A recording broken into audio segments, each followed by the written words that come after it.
¿Qué tal? Muy buen día.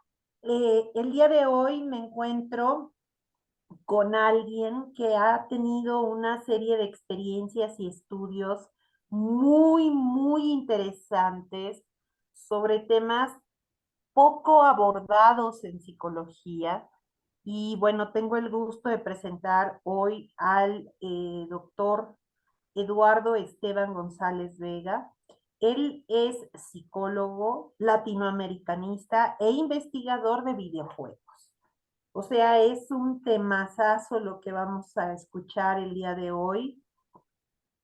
Él actualmente es candidato a doctor en Ciencias Políticas y Sociales en la Universidad Nacional Autónoma de México, maestro en Estudios Latinoamericanos por la Universidad Nacional Autónoma de México, licenciado en Psicología por la Universidad de Chile, ha sido coordinador de coloquios sobre videojuegos y cultura lúdica, capacitación en curso de actualización en educación en sexualidad y afectividad.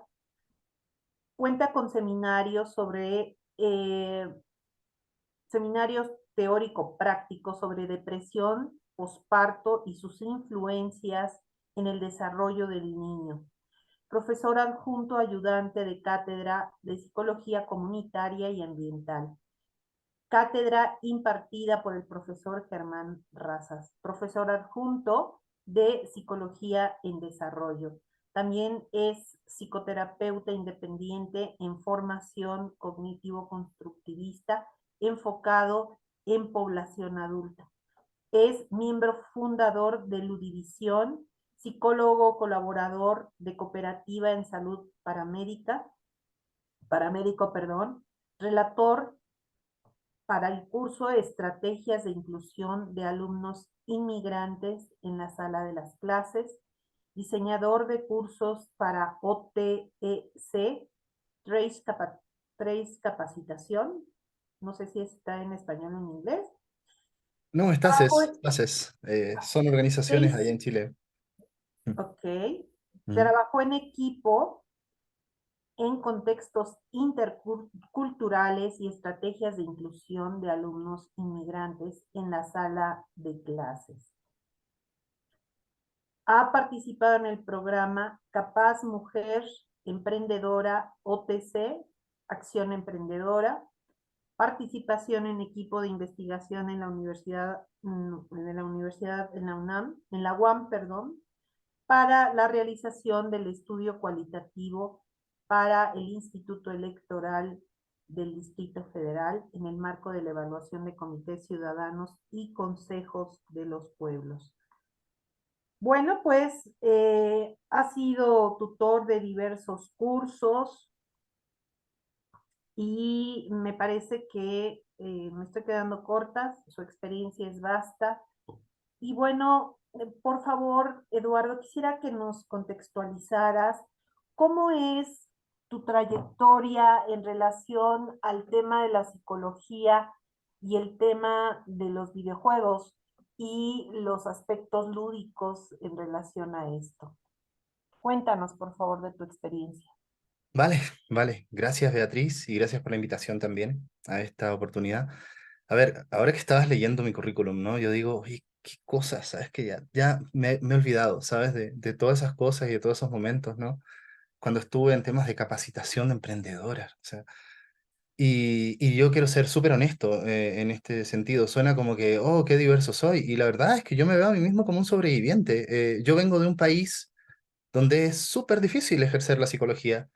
Es muy difícil en ese sentido desarrollar una línea de trabajo. Yo siento que acá en México la tienen como bastante más fácil. Y justamente es acá donde he podido finalmente decantar un montón de experiencias que han ocurrido, digamos, a lo largo de mi historia, sobre todo en Chile. Estaba viendo el tema de la depresión postparto, por ejemplo, ¿no? Ese seminario teórico práctico en la Universidad de Chile. Y yo dije, oye, qué loco a lo que me dedicaba. Y justo ahora, ¡pum!, me toca ser papá, ¿no? Y estoy viendo, cómo prevenir ese tema, ¿no? Y los efectos complicados que puede tener. Entonces, es súper interesante cómo en este trayecto, que sí me gustaría un poquito, sí, contextualizarlo, finalmente vas como atando cabos, ¿sí? Eh, yo siempre he sido como de dar saltos cuánticos, que le llamo yo, en las cosas a las que me dedico. Eh, cuando, cuando entré a psicología, primero, yo cuando estaba en la escuela, allá en Chile es educación básica, que son 8 cursos, luego educación media, que son 4, y ahí se cubren los 12 de la primaria, secundaria y bachillerato de acá, ¿no? Yo estaba muy claro en que quería ser un médico psiquiatra, ¿sí? Pero yo en ese entonces estaba clavadísimo con temas de medicina tradicional china y muchos temas tipo tarot, metafísica. Yo a mis 17 años era un místico, ¿no? Em, y resulta que quedé, pero quedé en la Universidad de Antofagasta, que es en el norte. Yo dije, no, yo quiero estar en la Universidad de Chile, que es como la UNAM de acá, ¿no? En México. Yo dije, bueno, entonces, ¿qué hago? Entro a bachillerato. El bachillerato en Chile es muy distinto acá, porque digamos que después de los 12 años tienes que hacer 2 años más, ¿no? Y hay, digamos, de dos tipos de personas que entran al bachillerato, ¿no? Los que no tienen idea qué estudiar y tienen que buscar su vocación ahí, teniendo carreras universitarias básicas, cursos de primer año de carreras, y están los que realmente tienen una vocación transversalista, ¿no? Los que quieren ser todólogos, de corazón, ¿no? Eh, yo no lo sabía, pero yo soy un todólogo de corazón. Ahora lo puedo confirmar, ¿no? Eh, entonces, ¿qué pasa? Estudié, dije medicina, no. Ahí dije medicina, no. ¿Sí? Estando dentro de esto, yo dije, no, psicología. Tuve clases de psicología general. No me veo estando 5 años, en ese entonces las carreras duraban 7 en Chile, 7 años y luego hacer una especialidad y están estudiando, digamos, todo lo que tiene que ver con anatomía, histología.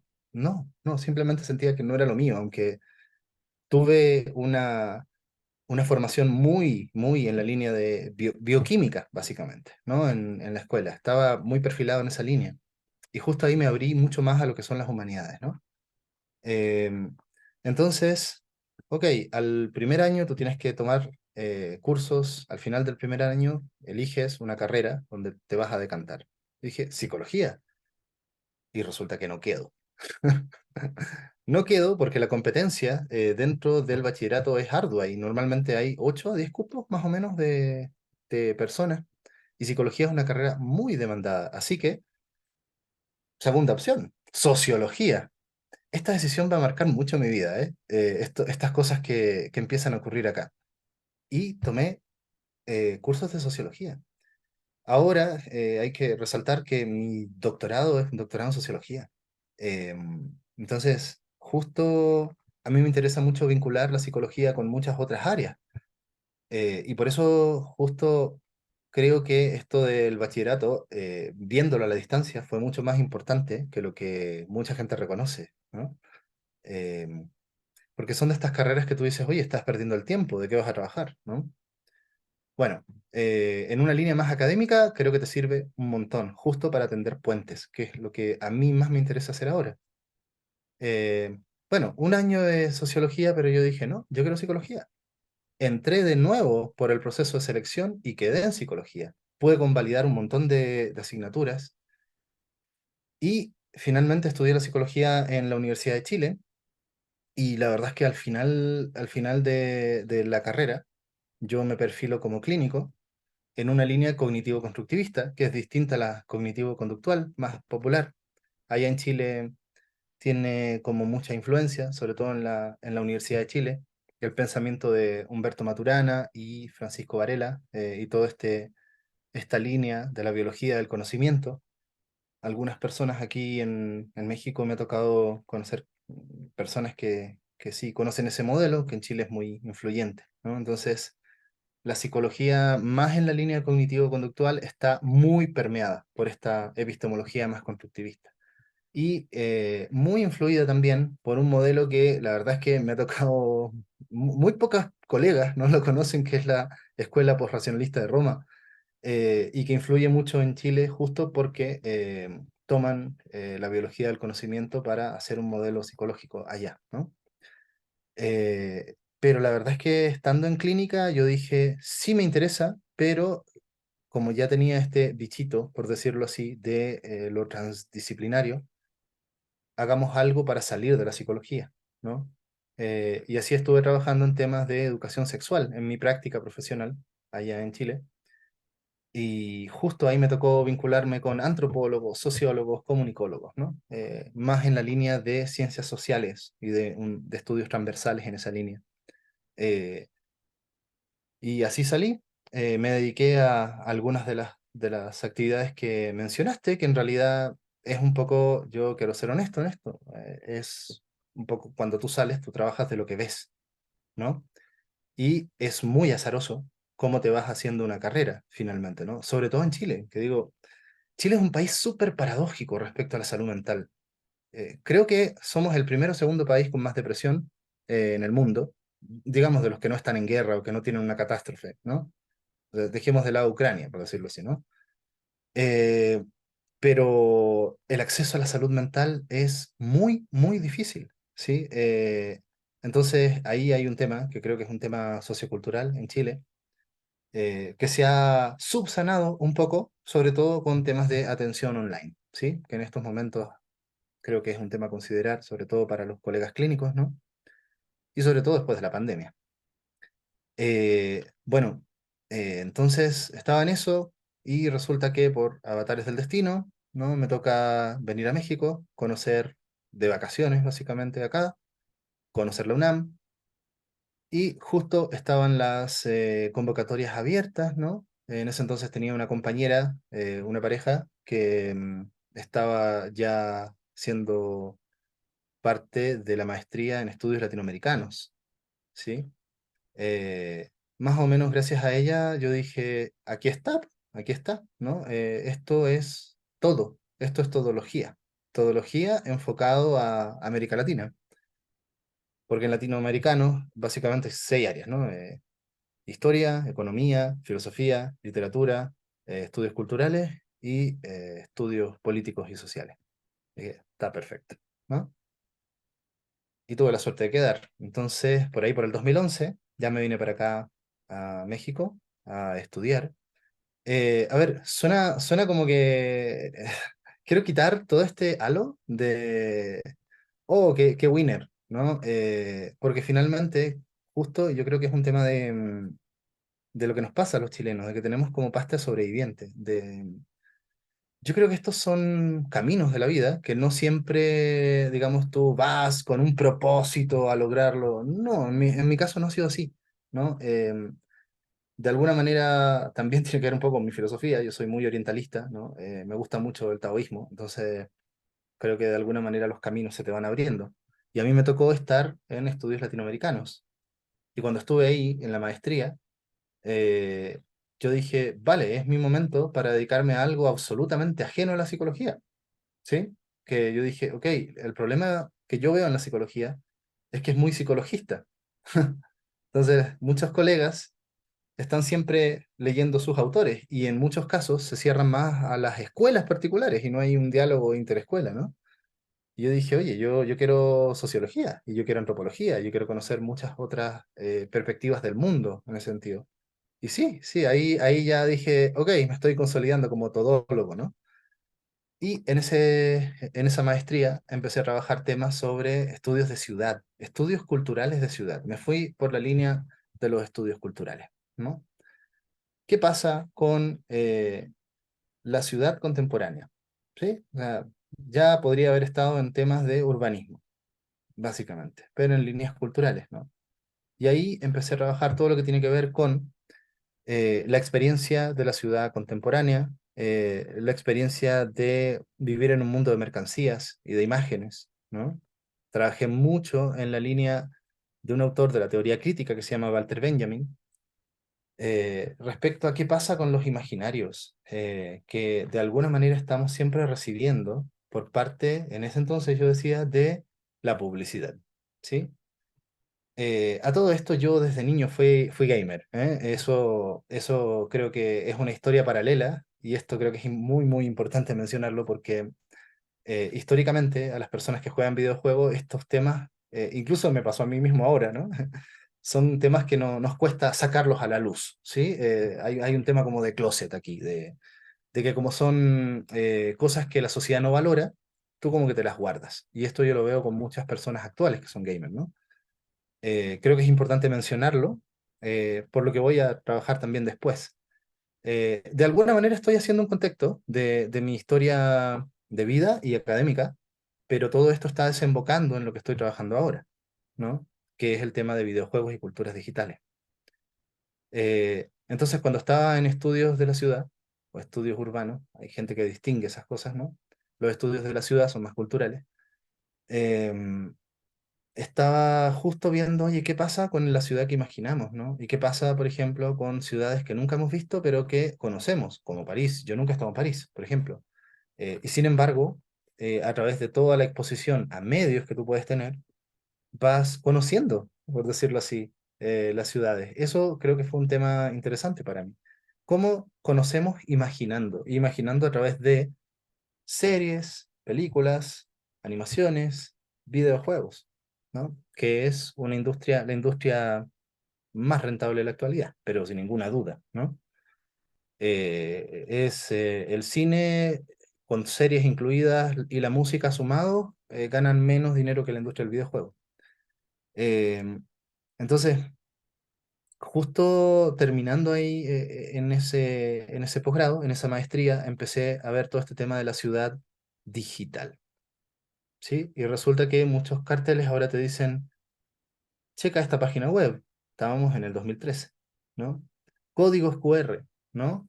La ciudad habitada con personas que transitan con celulares, ¿no? La ciudad que de alguna manera recorres a través de Google Maps, ¿no? Entonces, todo tiene esta doble dimensionalidad entre la ciudad real y la ciudad virtual. ¿No? En estos momentos tiene que ver justo con nuestra condición, digamos, de vivir una realidad digital y material y la importancia que está teniendo cada vez más la vida digital para tanta gente, ¿no? Entonces la ciudad también está permeada por eso. Yo dije, ahí hice como el clic y yo dije, oye, ¿y qué pasa con las ciudades que tú recorres en los videojuegos, ¿no? ¿Qué pasa con la experiencia de habitar una ciudad virtual? Y eso fueron ya como las últimas líneas de trabajo que tuve en la maestría. Y yo dije, ahí ya, ok, aquí, aparte de muchos ires y venires, porque esto no tampoco es tan limpio, ¿no? Hay muchas otras cosas que ocurren. Ya vengo saliendo del diplomado en terapias narrativas, ¿no? Así que las historias subalternas aquí se cuelan por todos lados, y hay muchas otras líneas que están ahí, ¿no? Y todo eso, de alguna manera, yo estoy tratando de hacer una consonancia entre tantas historias que están ahí dándose, ¿no? Em, Hay una historia mía gamer que tiene que ver con todo lo que he jugado y cómo eso ha cambiado mis imaginarios. Yo creo que eso en Ludivisión, sobre todo, es una cosa que estamos trabajando con mucha gente, que de todas maneras se ha sentido marcadísima en su vida por videojuegos, ¿no? Que es una cosa que tal vez las personas que no juegan les cuesta mucho entender el valor que tiene y la importancia de tal vez un título que los marcó en su infancia, que eso me ha tocado verlo muchas veces con mucha gente, ¿no? Eh, y bueno, ¿qué pasa? Que en la UNAM empieza a armarse de a poco este centro de estudios sobre videojuegos y cultura otaku y todo lo que en general le llaman la cultura friki, ¿no? Que es la Finisterra, donde yo ingresé, ahora sí, para estudiar el doctorado. Eh, Estuve ahí, yo dije, ok, pero aquí hay puros comunicólogos, ¿no? Que son gente que está más metida en temas de cultura digital. Y yo la verdad es que si me meto a un doctorado en comunicología, siento que ahí sí que estoy como pez fuera del agua, porque no tengo mucho bagaje en comunicología. Así que de alguna manera entré a sociología y traté de vincularme con las personas, los comunicólogos en general de la Finisterra, este grupo. Y ahí estuve, ¿no? En el doctorado entré en el 2017, entre muchos ires y venires entre Chile y México. Em, y bueno, ahí empecé, yo dije, ya, esta es mi salsa. Llegué, ¿no? Llegué un poco a lo que realmente es lo mío, en este devenir largo de muchas áreas, en donde después de todo esto ya se empezó a configurar el proyecto de Ludivisión y que justo tiene como sentido ver la vida a través del videojuego. Em, Podemos hablar de todos los temas.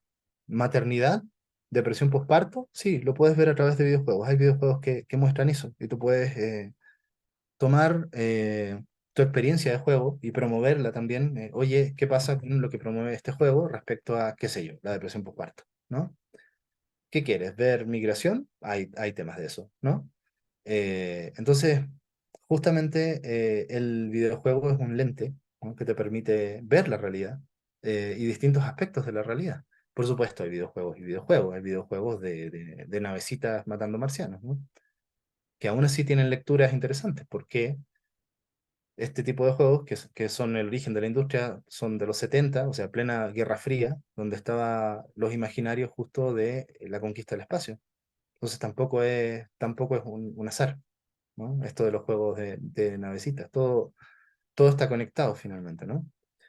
Yo ahora estoy justo con la experiencia de ser papá. Tengo un bebé de 9 meses y eso ha sido un factor que ha dificultado mucho que termine el doctorado. Estoy ahí a la espera de entregar mi borrador de tesis em, y acomodándome un poco porque esto de ser académico, videojugador y papá es una combinación muy, muy difícil de lograr, ¿no?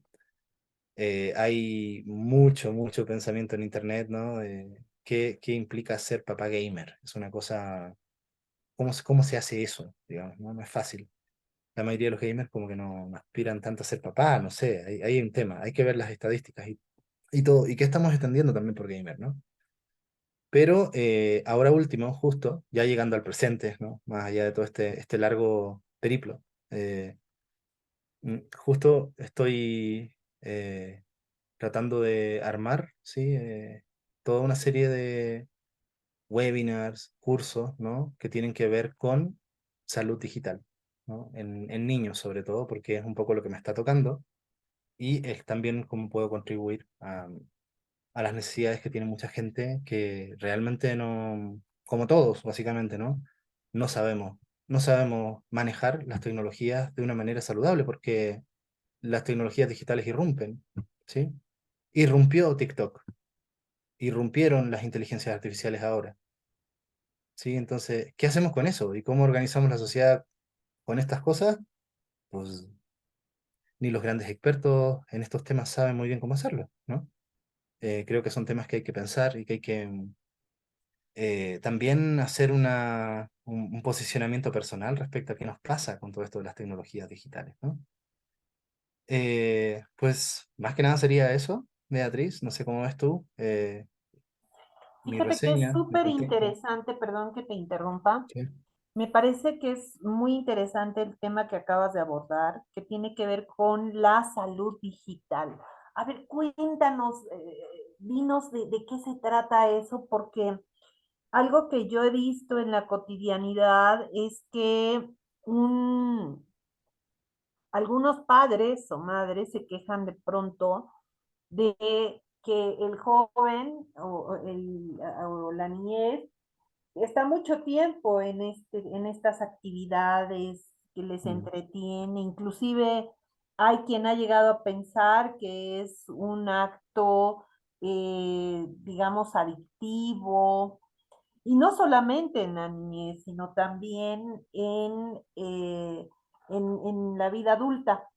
Y mm. bueno, ahora que tú traes este concepto tan interesante sobre salud digital, yo te preguntaría varias cosas. Una es, ¿qué es, cuál sería como esa definición entre lo que es una salud digital, el saber hacer este uso de, como lo mencionabas, y esta condición en la que ya podríamos caer en una condición mucho más adictiva, que inclusive pudiera ser, llegar a ser algo en donde alguien se refugia, en donde hay una negación de la vida, digamos, más activa. Cuéntanos un poco más acerca de esto. ¿Cuál es tu perspectiva al respecto? Primero, yo creo que es súper importante constatar que estamos en una realidad permeada por los medios digitales, cada vez más. cada vez más, ¿no? Recuerdo cuando estábamos a fines de los 90 en los 2000, ¿no? Y estaba un poco esta idea de, oh, voy a entrar al ciberespacio, ¿no? Con la instalación de Internet, que es web 1.0, ¿no? Que es la autopista de la información, ¿no? Donde voy a ir a buscar la información que necesito. O sea, es como si fuera una biblioteca, básicamente, ¿no? Esta visión de que Internet es una gran biblioteca de la humanidad. Luego pasamos a la web 2.0 donde Internet, sobre todo, pongámosle 2008, cuando llegó Facebook a nivel masivo en el mundo. Ya antes, por supuesto, estaba MSN Messenger, habían otras cosas que nos permitían conectarnos más allá de un correo electrónico, ¿no? Pero en la web 2.0 ya estábamos viendo Internet no como una gran biblioteca, sino como una plataforma para que las personas se encuentren entre ellas, ¿no? Entonces empezaron a surgir las redes sociales y empezó a haber toda esta sociabilidad en Internet, ¿no? Sobre todo con el boom de Facebook.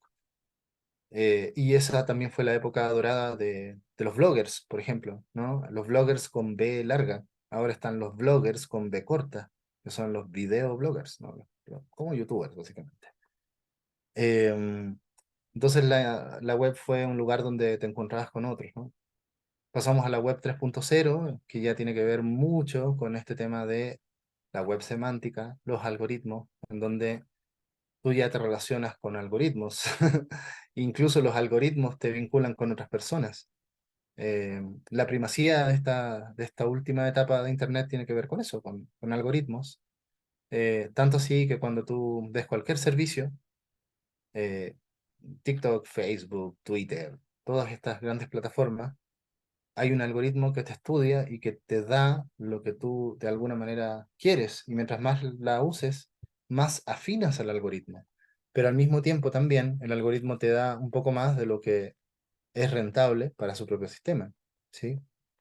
Eh, en la web 2.0 se da mucho de, hey, yo estoy aquí, tengo un blog sobre plantas. Oh, sí, mira, hay un austriaco que también tiene un blog sobre plantas y hablemos sobre plantas, ¿no? Oh, qué genial, te pude conocer a través de internet.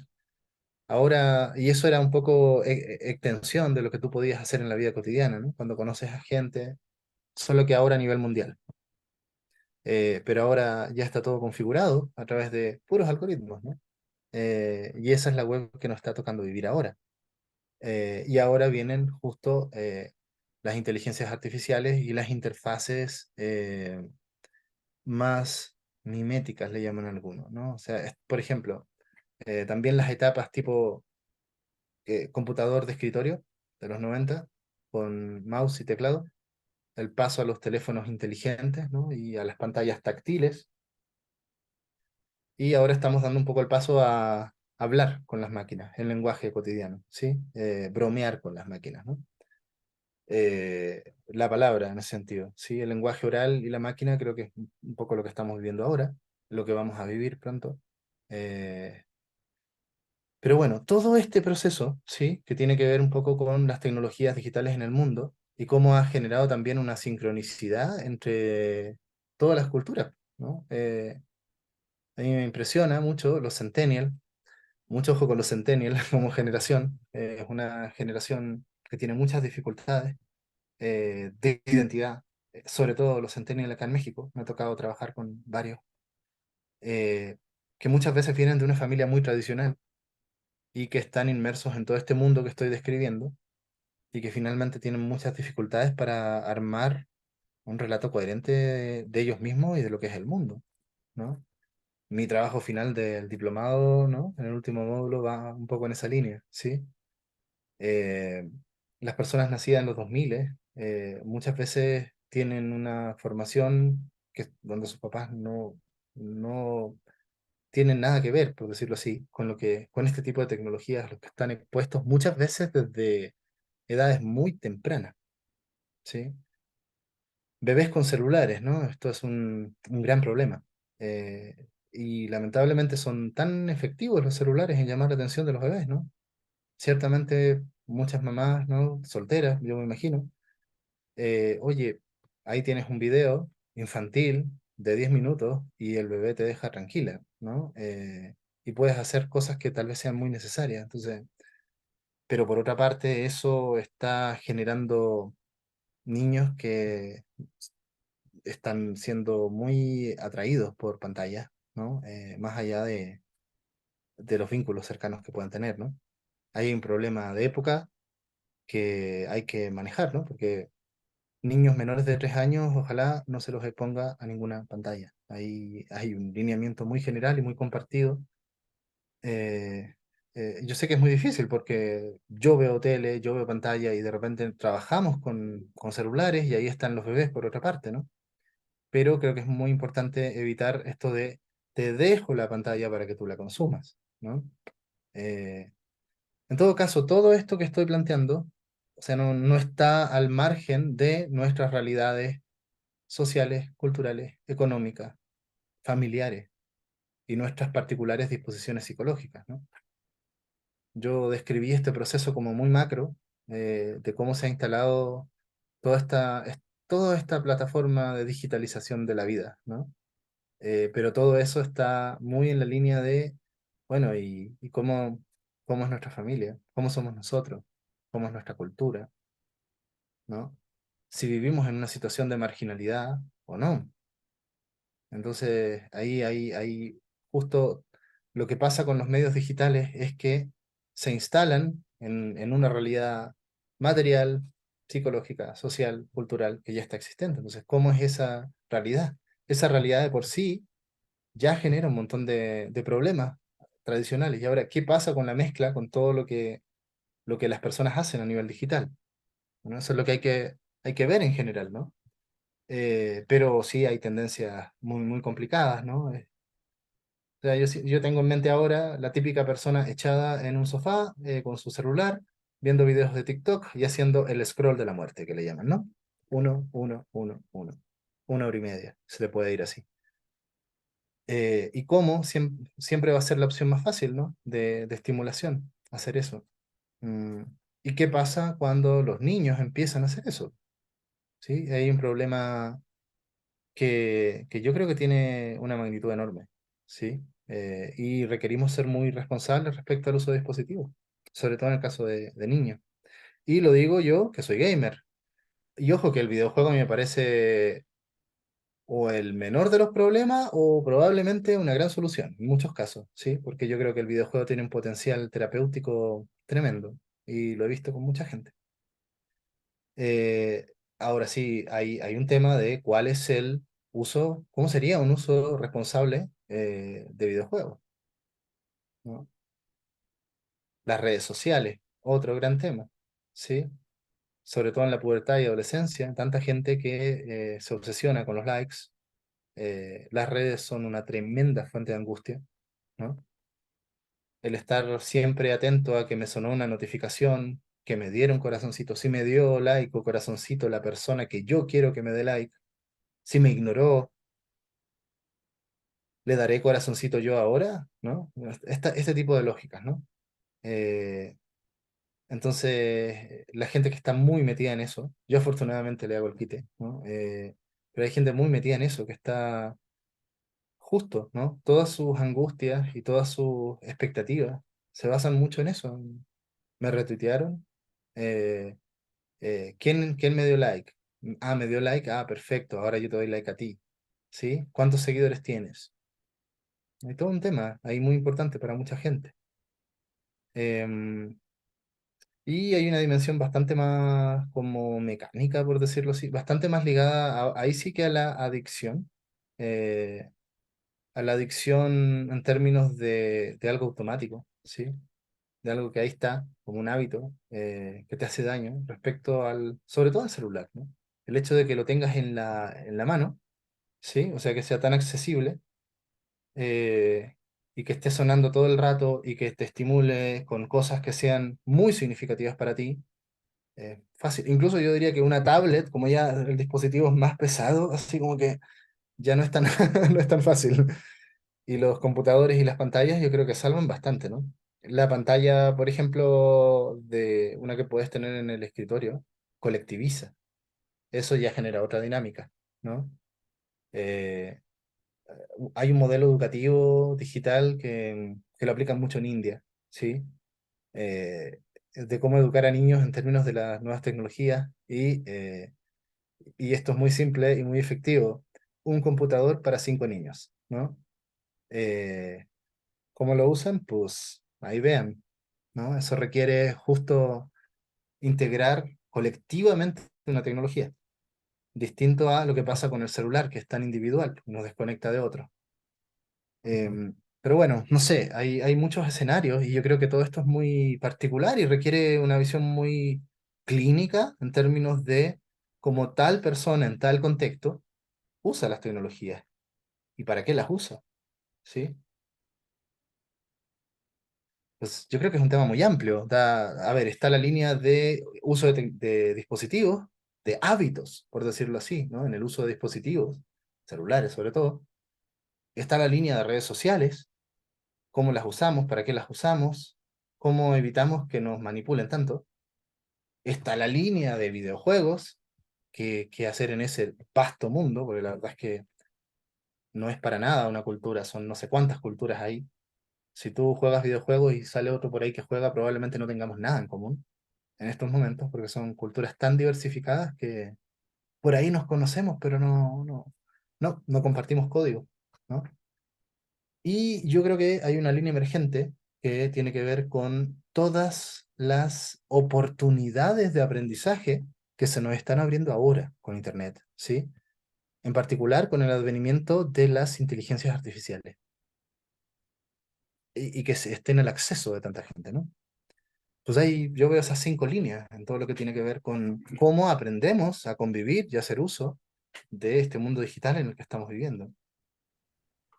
Fíjate, Eduardo, que me parece muy interesante la postura que tienes, porque no lo podríamos hablar desde una condición patológica, sino lo traes acá un tema que quizás es digno de comentar y que tiene que ver con transversalidades, pero también que tiene, y que bueno, tiene que ver con estos contextos que tú has mencionado y que por un lado también tiene que ver con un sistema que da lugar a pensar en cuáles son, digamos, los, los espacios a las personas a quien se llega y cómo se llega a esas condiciones para acceder a un dispositivo y a una vida digital.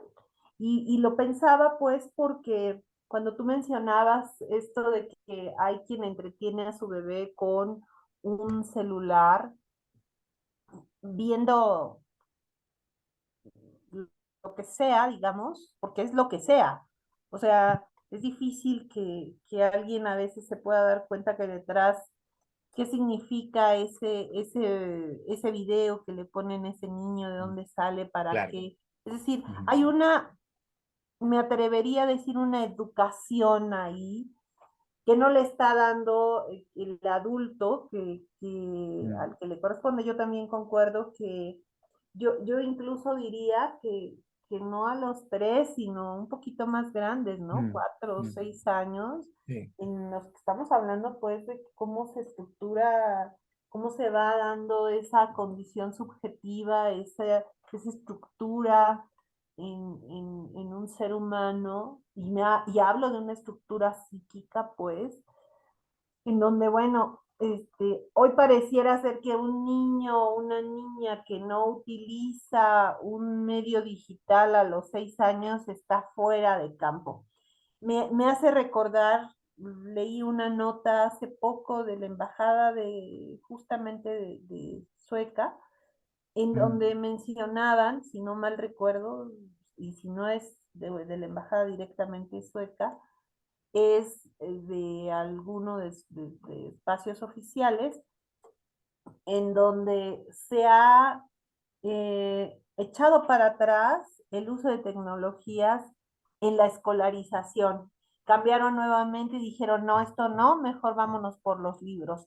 Y por mm, algo es, ¿no? Siendo que sí, Suecia es un país altamente tecnologizado, y en donde yo he visto que en México todavía siguen diciendo, ah, bueno, por favor descargue el programa en la tablet, no sé qué, para la educación. Y digamos, aunque esto directamente no tiene que ver con gamers, sí es una antesala para esa condición educativa. Y yo hoy te preguntaría, ¿cuál sería el mejor uso que se puede hacer en cuanto al espacio de gamer, de los gamers, y que sea un espacio lúdico, que tenga esta cultura que permita pues un intercambio sin que dañe a nadie? Ujú. Porque digo, yo sé que esto tiene que ver con ya cosas muy personales, pero bueno, estoy tratando de hacer una guía, una entrelazamiento más que una guía, un entrelazamiento entre el tema relacionado a los videojuegos, a lo que representa el aspecto lúdico, pero también al trabajo psicológico y, y pues el desarrollo de todo esto. Creo que son muchos aspectos que estoy tocando, pero bueno, ¿cuáles son tus opiniones al respecto? Son muchos temas. Yo creo que, a ver, hay un tema como muy transversal aquí, que creo que es muy central y que tiene que ver con el desarrollo humano. Cómo entender lo digital en el desarrollo humano. Sí, porque estamos hablando de niños, ¿no? Y estamos hablando del proceso de lectoescritura. El fracaso del modelo sueco, sí, yo estoy un poco al tanto de eso, eh, porque Suecia decía, hey, no al papel y lápiz, sí al teclado de la pantalla, sí, porque hay que preparar a los niños para lo que se viene. Estamos en un mundo en donde va a servir mucho más que los niños de primero de primaria sepan tipear, por decirlo así, a que sepan escribir con lápiz o pluma, ¿no? Eh, ok, instalaron eso, pasó no recuerdo cuántos años, ¿no? Hasta, creo que fue noticia a principios de este año más o menos, ¿no? O un poquito antes, esto es reciente, ¿no? Los bajos índices de comprensión lectora en niños de, sería como el equivalente a cuarto de primaria, ¿no? O sea, niños de 10 años. Y que los suecos con este modelo estaban generando analfabetas funcionales. O sea, gente que básicamente sí reconocía letras, pero en realidad no estaba entendiendo el mensaje de lo que había en el texto. Y por otra parte, está también todo este fenómeno que es lo más comentado de todo. Todavía no hay estudios contundentes, ¿no? Longitudinales, ¿sí? De si el abuso de pantallas reduce efectivamente el lapso atencional, pero todo apunta que sí, ¿no? Todo apunta que sí.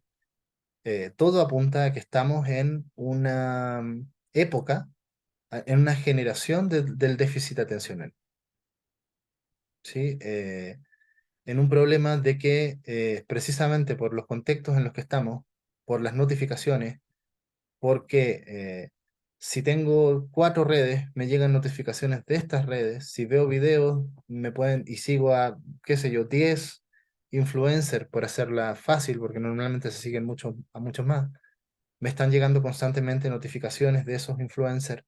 Si me llegó una a las 10 de la noche, voy a ver el celular, ¿sí? Cómo se han alterado, por ejemplo, los ciclos de sueño y vigilia, Em, que ya también es algo muy comentado en este tema, ¿no?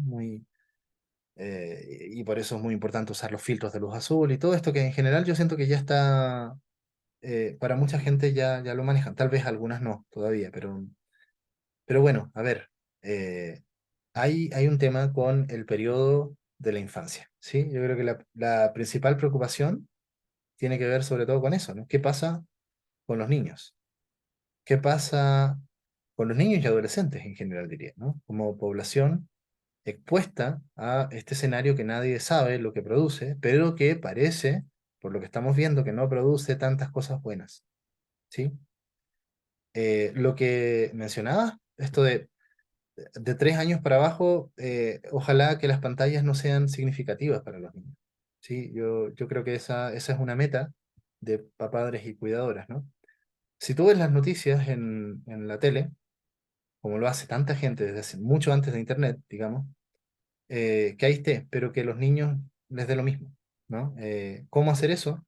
Teniendo presencia de otras personas ahí.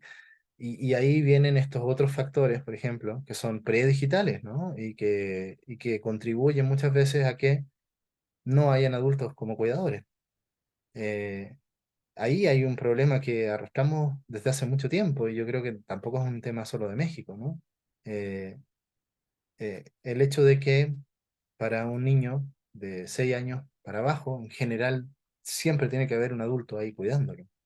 Y ojalá que no sea el hermano mayor, ¿sí?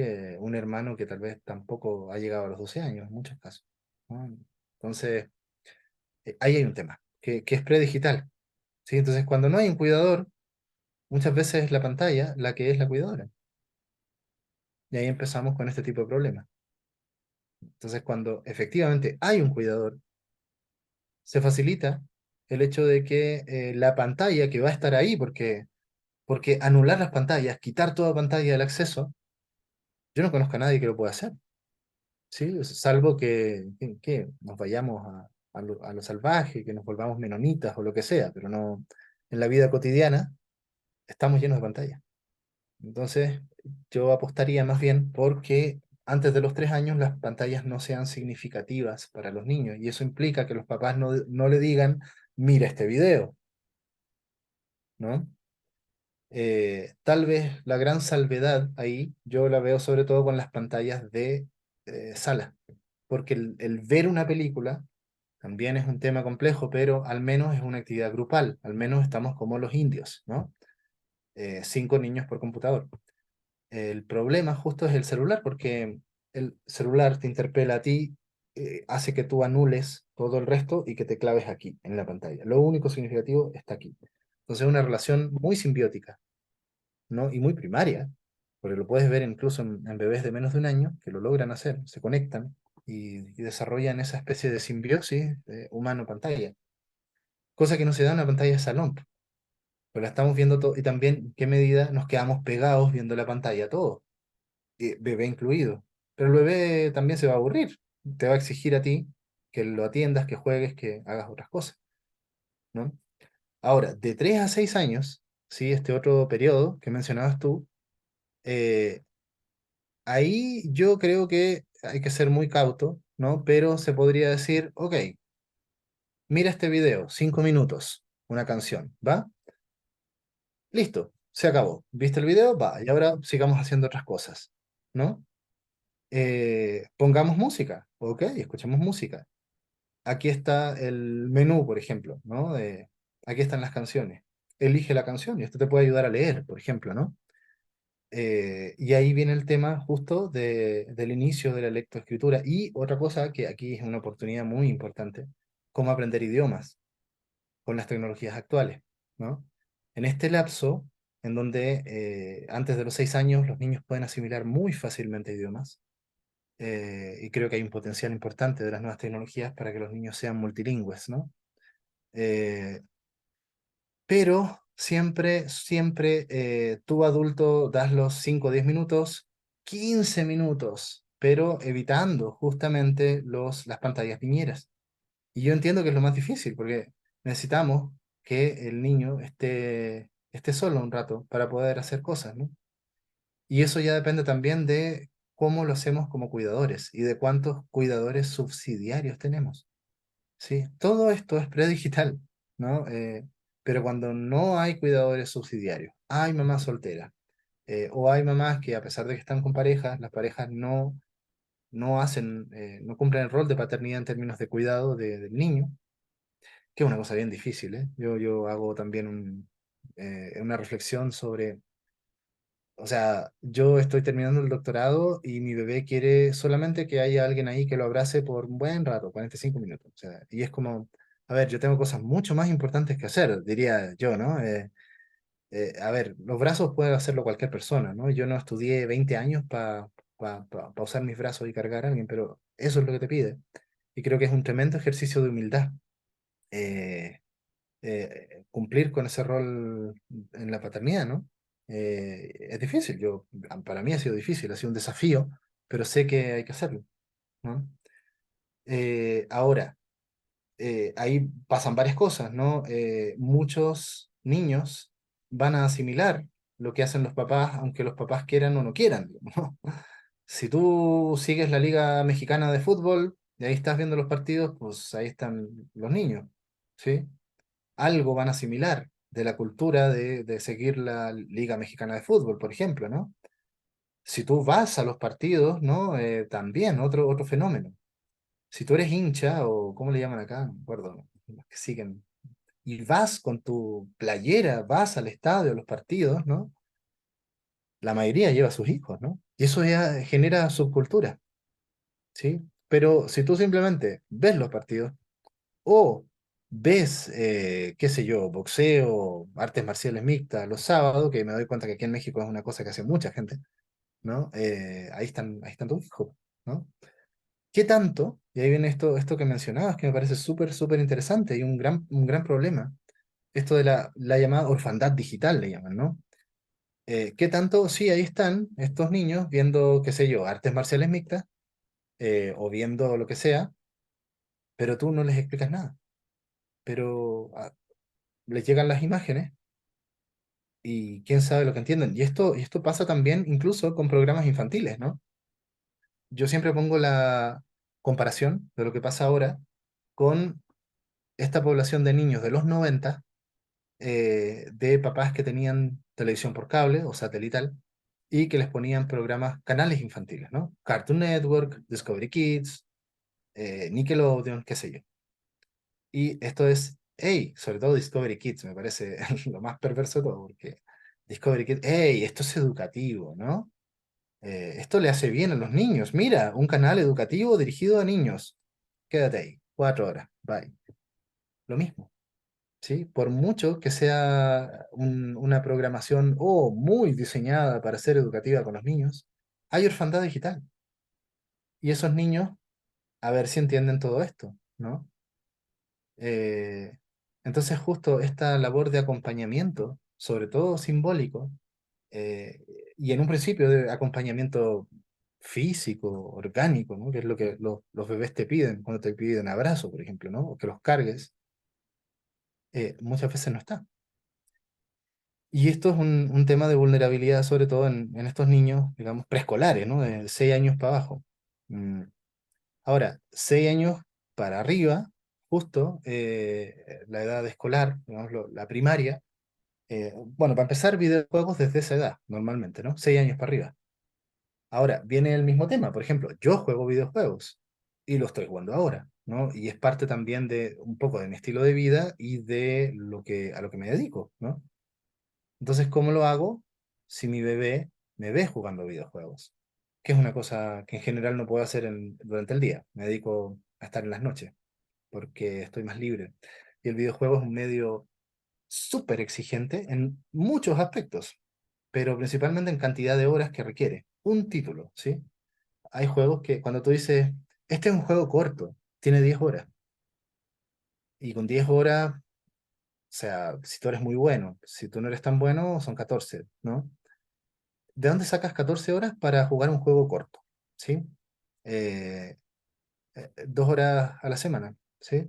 Tendrías que darle. Entonces, de lunes a domingo, 2 horas. Ahí, para terminar un juego corto, ¿no? Juego 25 horas de 30, 40, 50. Un juego más normalitos, ¿no? Hay juegos de 100 horas, ¿sí? Estamos ahora en el boom de Baldur's Gate, un RPG que es como... tiene 3 actos. En el primer acto gasté 50 horas. Y además cuando te lo terminas puedes jugar con otro personaje que se te arma una historia absolutamente distinta, que tiene esa gracia. Entonces son varias tandas de 150 horas, ¿no? ¿De dónde las sacas? ¿Sí? Y por eso está el drama del papá gamer que yo vivo, ¿no? ¿Cómo lo haces? ¿No? Me han preguntado muchas veces cuál es el tiempo óptimo que deberían jugar los niños, ¿no? Es súper variable. ¿no? Salió en un webinar al final la pregunta, ¿cuántas horas debería jugar un niño escolar, ¿no? De primaria o secundaria? Depende del contexto, ¿sí? Y depende qué tipo de juego juega, qué tipo de juego juega. Si juega juegos multijugador online, en una de esas está jugando 3 horas y está súper divertido por la interacción social que eso implica con los amigos, ¿no?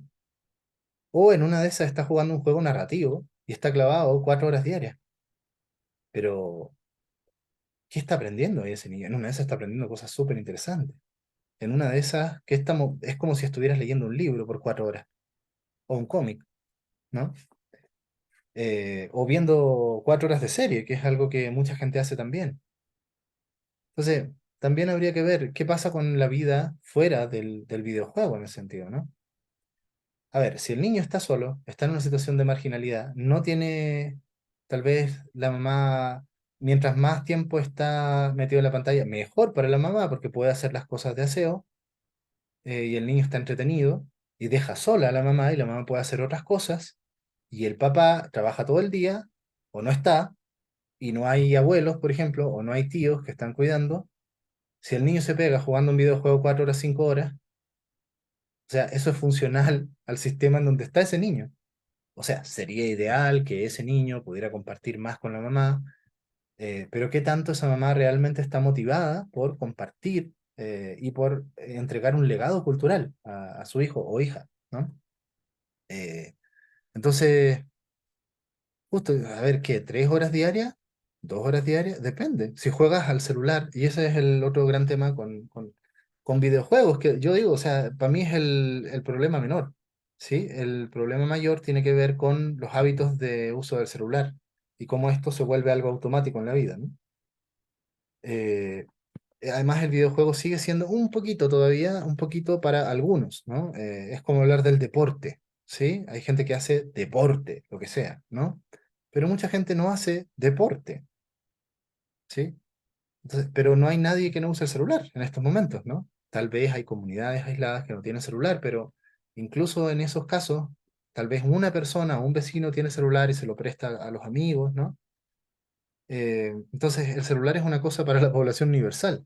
Y ahí es donde está la principal preocupación, ¿no? Y luego el tema de las redes sociales, sobre todo en niños ojalá antes de los 12 años no, pero sabemos que antes de los 12 años pasa y pasa mucho, ¿sí? La metáfora que usan mucho es que esto es algo peligroso, ¿sí? Esto es como aprender a manejar un auto, ¿sí? Tú no le pasarías un auto a un niño de 12 años, ¿no? A un niño de 6 años, 7 años, ¿no? La vida social con personas desconocidas e incluso con personas conocidas en un entorno digital, eso requiere mucha responsabilidad. Muchos niños no están preparados para eso y pueden ser víctimas de un montón de fenómenos que están dándose, como el grooming, ¿no? Que los extorsionen. Y sumado a eso, toda esta cultura de el cibersexo, el texting y todo esto que está dándose entre población juvenil y muchas veces no tan juvenil, ¿no? Pero bueno, son muchos temas, como puedes ver, ¿no? Y por eso creo que depende mucho de la clínica finalmente. ¿Cuál es el tema en cuestión que está saliendo en esta persona? ¿No? No sé cómo ves, Qué Beatriz. importante, vamos, creo que efectivamente es una entrevista y es un tema que da para mucho. Pero voy a referirme a algunos puntos en concreto que has mencionado hoy Ujú, y, bueno, yo quisiera puntualizar algunas cosas. Por un lado, tú has mencionado en dos ocasiones a las mamás solteras. ujú, Yo pensaría en varias cosas para no tener aquí una confusión con respecto a un sesgo de género. ujú, Yo pensaría, y roles, yo pensaría no solo en las mamás y en los papás, porque los padres también educan cuando no están, ujú, en la diversidad de padres en donde son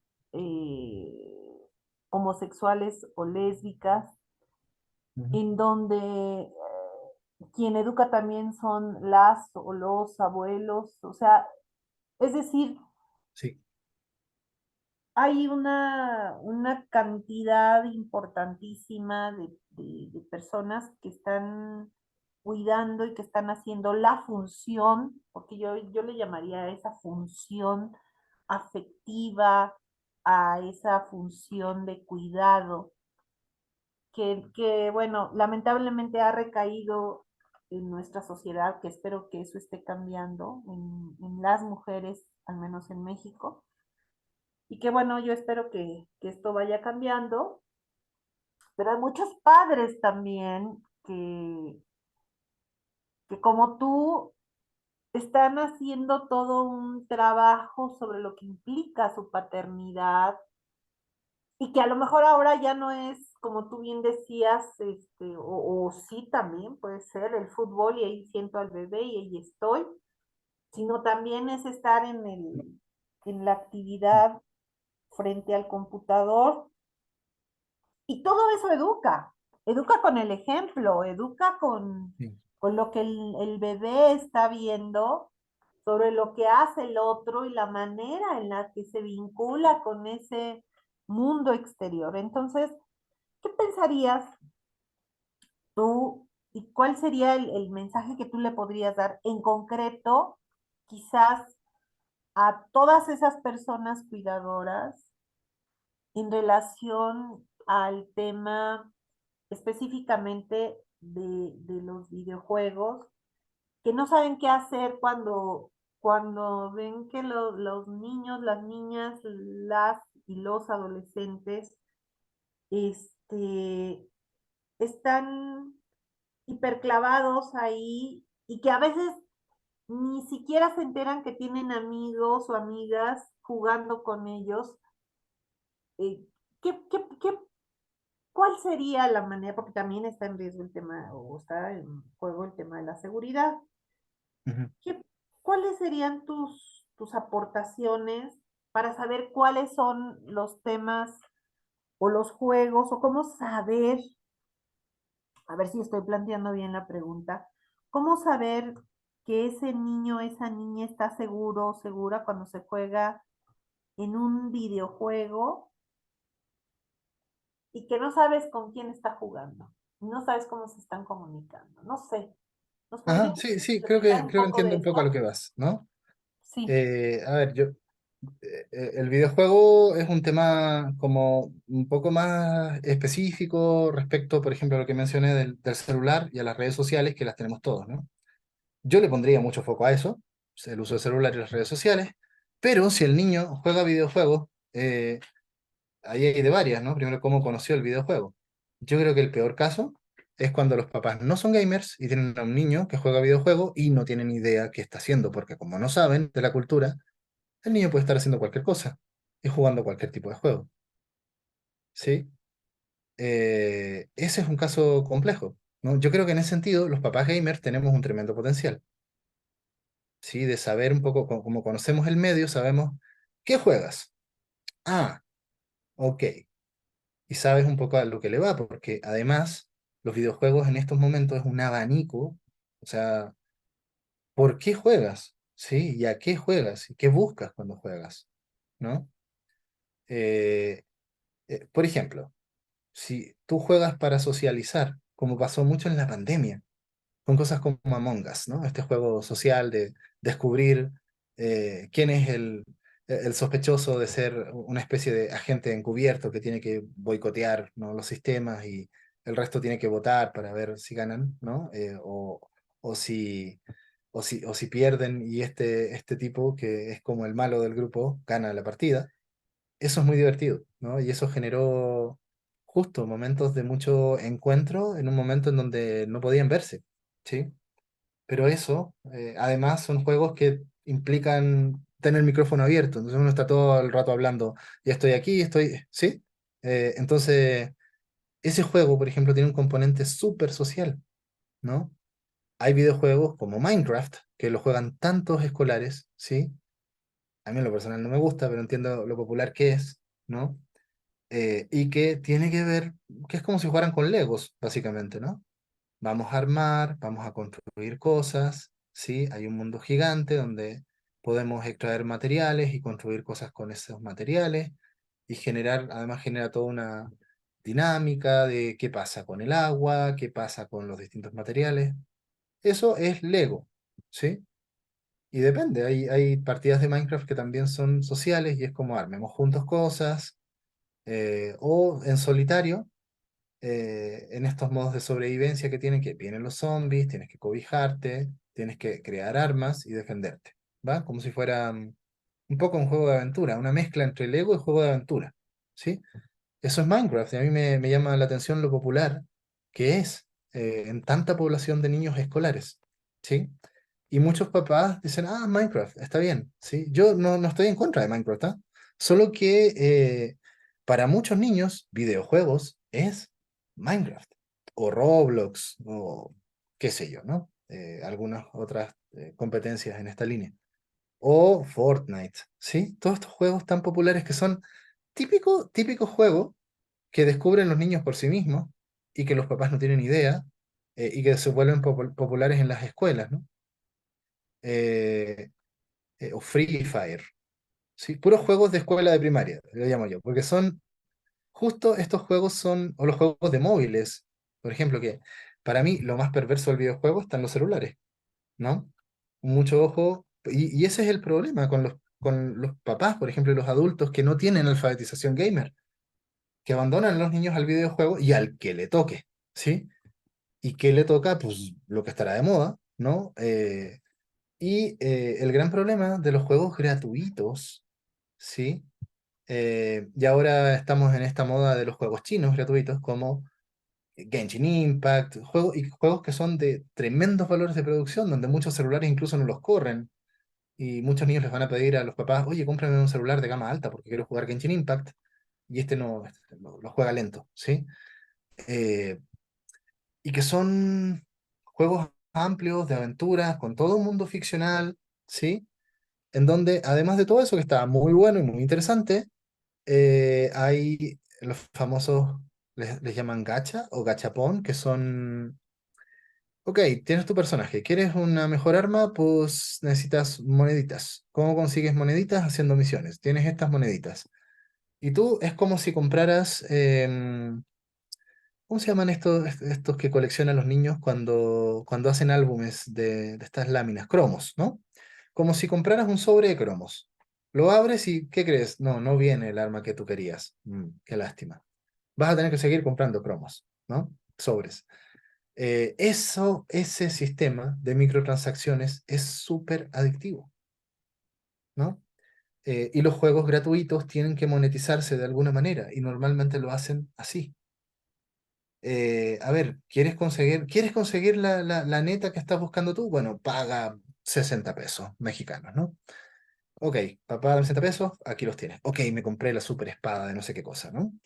Entonces, los juegos gratuitos están siempre tratando de sacarte o dinero a través de microtransacciones, o si no tienes dinero, no te preocupes, puedes invertir 5 horas para conseguir lo que estás necesitando. Ahora, si tienes 60 pesos, lo consigues al instante. Esa es la lógica, ¿no? De todos estos juegos. Yo preferiría mucho más. ¿Quieres un juego? Cuesta 200 pesos. Toma. Y te aseguras de que ese juego no va a estar jugando con el niño de, ¿quieres esto? Paga. O bien invierte 5 horas. Pero tu compañero pagó. ¿Ves? Por eso encuentro que este tipo de los juegos estándar, gratuitos, por una parte sí, se ha universalizado el tema del acceso al videojuego para personas que tal vez no pueden pagar, pero generan esta contraparte, ¿no?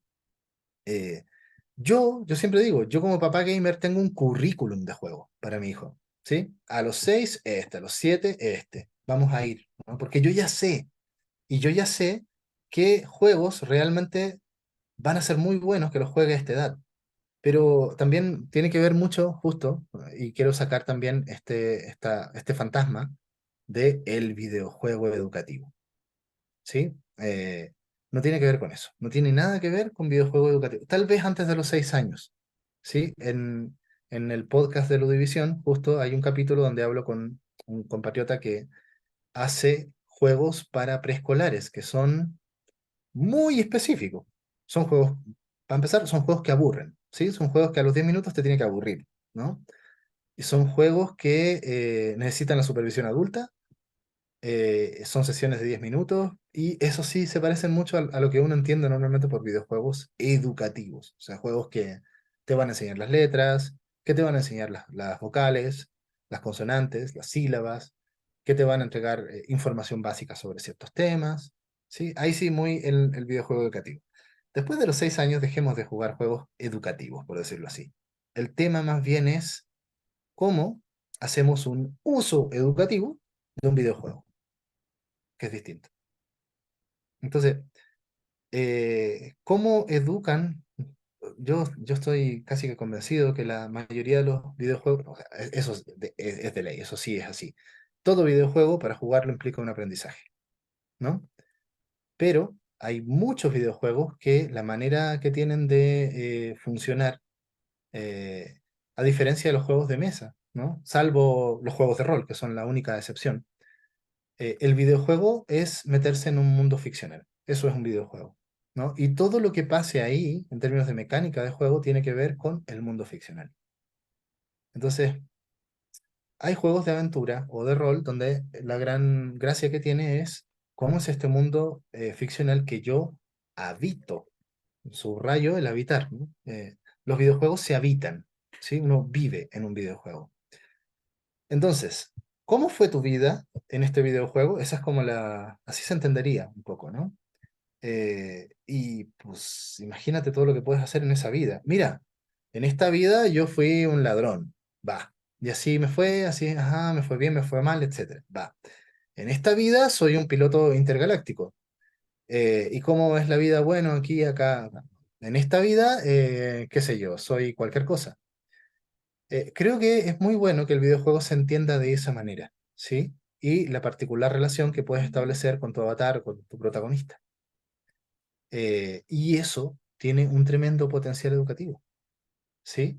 Porque lo que muchas veces falta es, bueno, y cuando fuiste un piloto de naves intergalácticas, ¿qué te llamó la atención? Esto. Ah, genial. ¿Y qué lección de eso te queda para la vida? Eso es lo que nadie hace, ¿no? Y eso es lo más importante, justo, ¿no? Dar un espacio. Muchos niños que juegan videojuegos, lo único que quieren en el mundo, y lo plantean y son muy explícitos en eso, es que alguien los acompañe. Es que la mamá esté ahí, el papá esté ahí. Pero como la mamá o el papá no entiende nada y no ve la importancia de eso, no están ahí. Por lo tanto, esos niños aprenden a estar solos, pero la mayoría de estos niños que juegan, lo único que quieren realmente, de todo su corazón, es compartir su experiencia, compartir su viaje. Y tiene que ver justo con este rol de acompañamiento, que no está presente antes del videojuego, ¿no? Para algunos papás, eso sí me he dado cuenta. Hay un tema de género, ¿sí? Porque hay más hombres que juegan videojuegos. Una vez escuché el comentario de, es que los videojuegos son para hombres. Solo los hombres tienen la disponibilidad de tiempo que el videojuego exige, ¿no? Eh, o sea, si las mujeres tuvieran esa disponibilidad de tiempo, podrían ser muy buenas videojugadoras, pero la disponibilidad de tiempo ya tiene que ver justo con la estructura social del patriarcado, ¿no? Porque nosotros si tenemos tiempo, o sea, tenemos las 5 horas diarias para jugar un buen título, y las mujeres no, sobre todo las mamás. Pero bueno, en fin, pero sí he visto que muchos papás sí lo hacen y juegan el videojuego con el hijo, ojalá de más de 6 años, y ojalá un videojuego que sea más o menos adecuado para la edad, ¿no? Porque muchos videojuegos tocan temáticas que son difíciles para un niño de primaria, ¿sí? Y eso es lo otro, los videojuegos son para adultos, ¿eh? Excepcionalmente son para niños. La industria actual, 2023, el dinero, digamos, los grandes títulos, los grandes lanzamientos, cuando uno revisa el año, o el 2022, por ejemplo, ¿no? ¿Cómo fue el 2022? ¿Cuáles títulos salieron? Ah, mira, títulos para niños, uno o dos de 20, ¿sí? De los 20 grandes títulos del 2022, uno o dos serán para niños. Todo el resto, adultos, por las temáticas que tocan, por un montón de temas, ¿no? Y bueno, no sé, o sea, ¿cómo categorizarías tú un juego donde hay un equipo que tiene que matar zombies para sobrevivir y que se juega online, ¿no? ¿Qué? ¿15 para arriba? ¿14 para arriba? Depende de qué te pase a ti como papá o cómo tú veas el hecho de que tú estás ahí jugando un juego de primera persona con unas metralletas disparando a zombies, digamos, ¿no? ¿Está bien? ¿Está mal? Hay una clasificación mexicana, está la estadounidense, está la europea, hay muchas clasificaciones de videojuegos y tú puedes ver esto creo que es importante, eso sí, como algo muy básico para los papás. Vean la clasificación de edades del juego. Hay juegos que no son recomendados para menores de 13 años, por ejemplo, ¿no? Pero yo creo que aquí nadie te va a decir nada si tú le pones un videojuego de 18 años a un niño de 7. O sea, queda al criterio del papá. Entonces, ¿qué pasa con el criterio de los papás? Y por eso creo que es tan importante la alfabetización gamer, que se conozca el mundo. Hay videojuegos que son simuladores de gestión de ciudades. Y yo conozco a niños de 15 años que juegan videojuegos de estrategia geopolítica ambientada en la Segunda Guerra Mundial, que para mí me parece un juego muy cabezón, muy difícil, ¿no? Y yo tengo un amigo que es un niño de 15 años que juega eso y sabe mucho de historia, ¿no? Entonces, depende del caso. Qué importante esto que tú mencionas, porque entonces estamos hablando de cómo, como en todos los casos, hablar de una educación, al menos en este caso, tanto padres, madres o personas cuidadoras, quienes sean, deberán estar enterados de qué es lo que pasa en ese juego, cómo se juega, quiénes juegan, para quiénes son, cuáles son los aspectos de seguridad en los juegos gratuitos o de Ujú. inseguridad y en los juegos de compra, pero sobre todo la presencia Sí, y no que sea un sustituto, ¿no? exacto. Los Eso, videojuegos, eso yo creo que bajo es la clave. ninguna circunstancia Ujú. debería de ser un sustituto Ajá, de ajá. la presencia de los padres o de las madres, que lamentablemente sucede con muchísima frecuencia. Ese es un punto importante. Y el otro tema importante actualmente en todo esto que tú mencionas es, ¿qué sucede cuando un padre o una madre necesita una orientación al respecto? Tú, por ejemplo, eres especialista en este tema.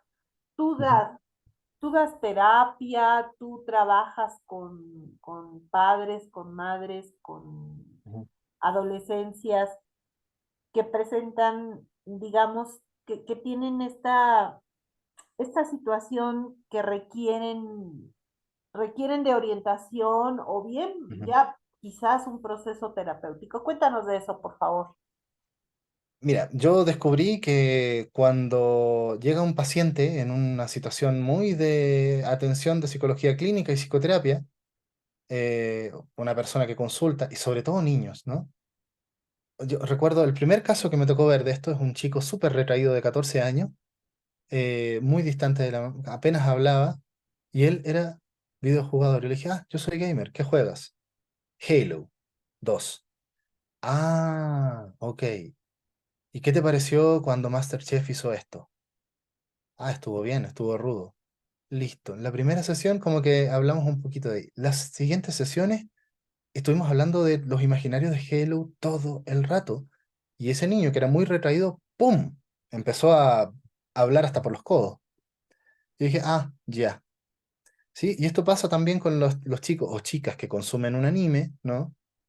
O sea, actualmente estoy trabajando con una chica que me confesó de que durante toda su vida, digamos, desde los 6 hasta los 12 vio un anime largo, de estos, un tipo Naruto, que tiene como 1000 capítulos, y que en realidad esta persona tiene una enciclopedia de personajes y de situaciones, y cada vez que pasa algo en la vida dice, es como esto que pasó. El tema es que nunca te lo van a decir, salvo que tú digas, yo vi Naruto completo. Ah. Y ahí se te abre toda la puerta, ¿sí? Pero tiene que ver, es muy así, es compartir un universo ficcional. O sea, yo te puedo decir, Mira, no sé, Guardianes de la Galaxia, por poner un ejemplo. Va, si tuviste las dos, tres películas, ahí están los personajes, ¿no? Groot, que Peter Quill, ahí está. Y mucha gente lo vio, ¿sí? Ok, ahora, si tú juegas al videojuego de Guardianes de la Galaxia, tú eres Peter Quill, ¿sí? Es lo mismo, pero tú eres Peter Quill. O tú eres Spider-Man. Como Spider-Man, ¿qué haces? ¿Qué harías? Esa es la diferencia, que tú eres el protagonista, tú actúas. Tiene mucho que ver con la actuación, el videojuego. Y hay una relación mucho más íntima con el mundo ficcional porque tú actúas. No es el Spider-Man que veo que hace cosas muy interesantes. Yo las hago. Esa es la diferencia. Pero habitas el mismo universo de Guardianes de la Galaxia o de Spider-Man o de lo que sea, ¿no? O de Naruto. Entonces, por eso, justo engancha, porque es protagónico, te lleva a ti a actuar. Y eso te permite, en el mejor de los casos, empatizar y conectarte emocionalmente con muchas situaciones narrativas de una manera mucho más fuerte que con cualquier serie o película, ¿no? Yo creo que hay un potencial y por eso el videojuego educa a través de imaginarios. ¿Cómo son esos imaginarios? Eso es lo interesante, ¿no? Entonces, cuando alguien en clínica te abre una puerta, te dice, ah, mira, yo juego Dark Souls, perfecto, yo conozco los imaginarios, ¿sí?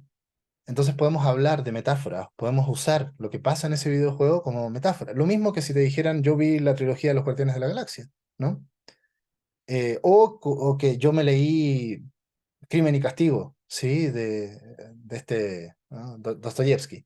Lo mismo, si yo me leí Crimen y Castigo y el consultante también, pues hablemos de Crimen y Castigo, ¿no? ¿Y por qué para ti, por ejemplo, lo que hizo este personaje estuvo bien o estuvo mal, ¿no? Eh, pero en términos, a mí sí yo anhelo, ¿sí? Tener una situación de poder dar asesoría justo a papás o a gamers adultos respecto a consumos problemáticos, porque el videojuego es una máquina que genera que tú te enganches, ¿sí? Sabe muy bien cómo motivar a las personas, muy bien, es un tremendo dispositivo. Eh, yo feliz, en ese sentido, podría acompañar a personas que están con eso, porque creo que tengo las competencias y conozco mucho del mundo, ¿no? Me dedico a ver panorámicas un poco de qué pasa con todas las subculturas del videojuego, aunque yo le entre a algunas sí y a otras no, pero las conozco, ¿no?